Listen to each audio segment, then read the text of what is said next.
형님, 119입니다. 교통사고 환자 들어갑니다. 서울대병원 응급의학과 과장 이준혁 45세은 응급실 문이 벌컥 열리는 소리에 반사적으로 몸을 돌렸습니다. 구급대원들이 들것에 실린 환자를 급하게 밀고 들어왔죠. 40대 남성, 다중 추돌 사고, 의식 명료하나 복부 타박상 의심됩니다. 준혁은 재빠르게 환자에게 다가갔습니다. 20년 경력의 응급의학과 의사로서 수많은 응급 환자들을 봐왔지만 오늘따라 묘한 긴장감이 감돌았어요. 환자분, 제 목소리 들리세요? 어디가 제일 아프십니까? 환자의 얼굴을 확인하는 순간 준혁의 손이 멈췄습니다. 심장이 쿵하고 내려앉는 느낌이었어요. 들것 위에 누운 남자의 얼굴을 보는 순간 마치 거울을 보는 것 같았습니다. 똑같은 이마의 선, 똑같은 눈매, 똑같은 코. 아니, 거울이 아니었습니다. 이건 30년 전 잃어버린 쌍둥이 동생의 얼굴이었습니다. 1994년 여름 서울 노량진 수산시장. 5살 배기 쌍둥이 형제 준혁과 준서는 엄마 손을 잡고 장을 보러 왔습니다. 준혁아, 준서야. 엄마 손 꼭 잡고 있어. 여기 사람 많으니까 절대 놓치면 안 돼. 어머니 김순자는 두 아들의 손을 꽉 잡았습니다. 하지만 북적이는 시장통에서 잠깐 생선을 고르는 사이 준서가 신기한 물고기를 보려고 손을 놓는 순간이었죠. 엄마, 저기 큰 물고기. 준서가 뛰어간 그 순간 인파에 휩쓸려 동생의 모습이 사라졌습니다. 준서야, 준서야. 어머니의 비명 같은 외침이 시장 전체를 울렸습니다. 5살 준혁은 엄마가 우는 모습을 처음 봤습니다. 어머니는 시장 구석구석을 뛰어다니며 동생을 찾았지만 준서는 흔적도 없이 사라졌어요. 경찰이 출동했고 수색이 시작됐습니다. 하지만 그날 이후 30년 동안 준서에 대한 소식은 단 한 번도 들려오지 않았습니다. 준서가 사라진 후 이씨 가족의 삶은 완전히 무너져 내렸습니다. 어머니 김순자는 매일 밤 울면서 잠들었습니다. 내가 손을 놓지만 않았어도 내가 더 잘 봤어야 했는데. 자책의 말들을 끝없이 되뇌었죠. 아버지 이경수는 말수가 줄었습니다. 퇴근 후에도 노량진 시장을 배회하며 동생을 찾았어요. 5년, 10년이 지나도 아버지는 포기하지 않았습니다. 하지만 가장 힘든 건 준혁이었습니다. 내가 동생 손을 잡고 있었어야지. 형이면서 동생도 못 지켰어? 친척들의 무심한 말들이 어린 준혁에게는 비수가 되어 꽂혔습니다. 준혁은 그날 이후 한 번도 웃지 않았어요. 초등학교 입학식 날 다른 아이들은 부모님과 함께 웃으며 사진을 찍었지만 준혁 네 가족은 웃을 수가 없었습니다. 사진 속 준혁의 얼굴은 5살 아이답지 않게 굳어 있었죠. 준혁아, 이제 울지 마. 내 잘못이 아니야. 하지만 어머니의 위로에도 준혁은 스스로를 용서할 수 없었습니다. 중학교 2학년 어느 날 준혁은 결심했습니다. 엄마, 나 의사가 될래요. 응급의학과 의사요. 왜 갑자기? 준서를 찾을 거예요. 어디선가 다쳤을 수도 있잖아요. 응급실에 오면 제가 꼭 찾을 거예요. 어머니는 아들을 끌어안고 울었습니다. 아직도 동생을 찾고 있는 15살 아들이 너무 안쓰러웠어요. 그날부터 준혁의 삶은 오직 공부였습니다. 서울대 의대에 합격하고 응급의학과를 선택했습니다. 동기들은 외과나 내과를 선호했지만 준혁에게는 응급의학과만이 유일한 선택지였어요. 이준혁, 너 왜 응급의학과 가려고 해?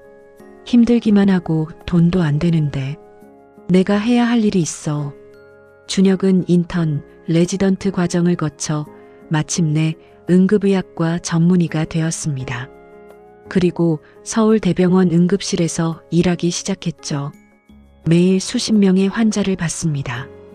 교통사고 환자, 추락사고 환자, 폭행 피해자. 그때마다 준혁은 환자의 얼굴을 유심히 봤어요. 혹시 준서가 아닐까? 20년이 지나도 준혁의 마음속에는 여전히 동생이 살아 있었습니다. 2024년 11월 25일 오후 3시 119입니다. 교통사고 환자. 준혁은 평소처럼 환자를 맞이했습니다. 하지만 들거뒤 환자의 얼굴을 본 순간 세상이 멈춘 것 같았어요. 환자는 40대 중반의 남성이었습니다. 준혁과 똑같은 얼굴이었죠. 설마. 준혁의 손이 떨렸습니다.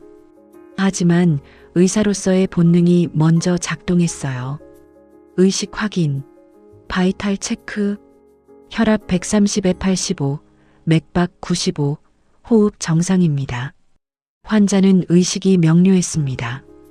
복부에 타박상이 있었지만 생명에는 지장이 없었어요.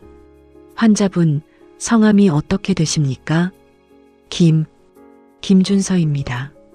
순간 준혁의 심장이 멈추는 것 같았습니다. 준서, 그 이름, 혹시 본명이 이준서는 아니십니까? 환자가 놀란 표정으로 준혁을 바라봤습니다. 어떻게 아세요? 준혁의 눈에서 눈물이 흘러내렸습니다. 의사 가운을 입은 45세 남자가 환자 앞에서 울고 있었어요. 나 형이야. 준혁이 형? 응급처치가 끝난 후 준혁은 준서를 조용한 상담실로 옮겼습니다. 두 형제는 마주 앉았지만 아무 말도 할 수 없었어요. 준혁이 먼저 입을 열었습니다. 30년 동안 너를 찾았어. 준서는 고개를 숙였습니다.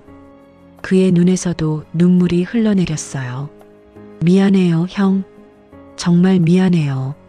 무슨 소리야? 내가 왜 미안해? 내가 손을 놓쳤잖아. 준서는 떨리는 목소리로 말하기 시작했습니다. 그날 저는 어떤 아저씨 차에 실려갔어요. 그 사람이 절 고아원에 데려다 놨죠. 준혁은 주먹을 꽉 쥐었습니다. 고아원에서 10년을 살았어요. 가족을 찾으려고 했지만 너무 어려서 기억이 잘 안 났어요.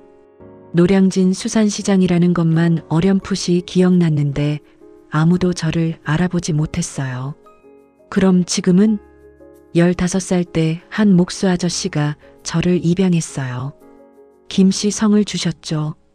그분 밑에서 목공일을 배웠고 지금은 작은 가구 공방을 운영하고 있어요. 준서는 잠시 말을 멈췄습니다. 형을 찾고 싶었어요. 엄마 아빠도 보고 싶었어요. 하지만 30년이나 지났는데 저를 기억이나 할까 싶었어요. 그냥 새 인생을 사는 게 나을 것 같았어요. 준혁은 동생을 끌어안았습니다. 바보야. 우리가 너를 잊을 리가 없잖아. 엄마는 30년 동안 매일 내 이름을 부르셨어. 아빠는 지금도 노량진 시장에 가시면 너를 찾으셔. 그날 저녁 준혁은 부모님을 병원으로 모셨습니다. 사전에 아무 말도 하지 않았어요. 준혁아, 왜 갑자기 병원으로 오라는 거니? 엄마, 잠깐만요. 보여드릴 게 있어요. 준혁은 부모님을 상담실로 안내했습니다. 문을 열자 준서가 서 있었어요. 어머니 김순자는 그 자리에서 얼어붙었습니다. 입이 떡 벌어진 채 말이 나오지 않았죠. 준서야? 엄마. 어머니는 그대로 바닥에 무너져 내렸습니다. 아버지가 황급히 부축했지만 아버지도 눈물을 흘리고 있었어요. 준서, 정말 준서구나. 세 사람은 그 자리에서 30년 동안 참았던 눈물을 쏟아냈습니다. 엄마 미안해요. 정말 미안해요. 아니야. 내가 무슨 잘못이야. 엄마가 미안해. 손을 놓쳐서, 널 지키지 못해서. 아버지 이경수는 아무 말 없이 준서를 꼭 껴안았습니다. 말이 필요 없었어요. 30년 만에 되찾은 아들, 그것만으로 충분했습니다. 다음 날 준서는 가족들에게 자신의 지난 30년을 이야기했습니다. 고아원에서 10년을 살면서 정말 힘들었어요. 준서의 목소리는 떨렸습니다. 다른 아이들은 면회오는 가족이 있었는데 저는 아무도 없었어요. 명절 때마다 혼자 고아원에 남았죠. 어머니는 준서의 손을 꽉 잡았습니다. 15살 때 김종석 아저씨가 절 입양하셨어요.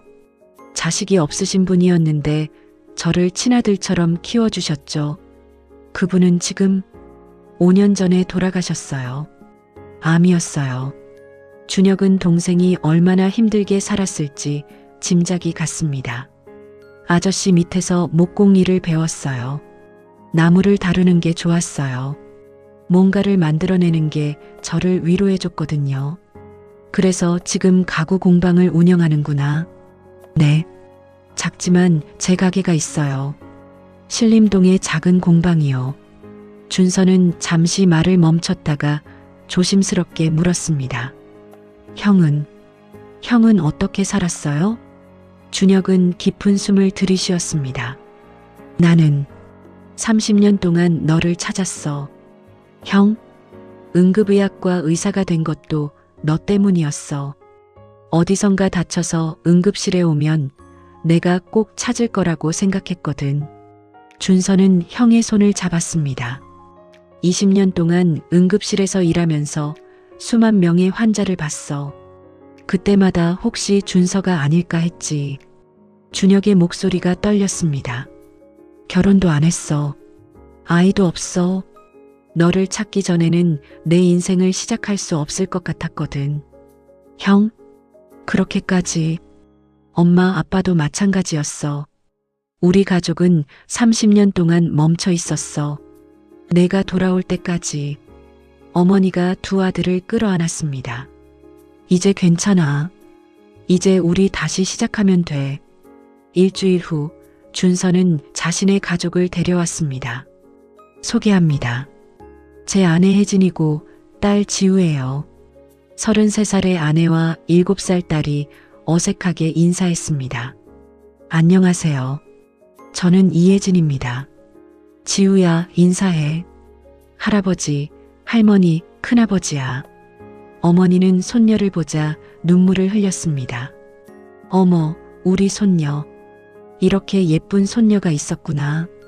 준혁은 조카를 안아 올렸습니다. 지우야, 삼촌이야.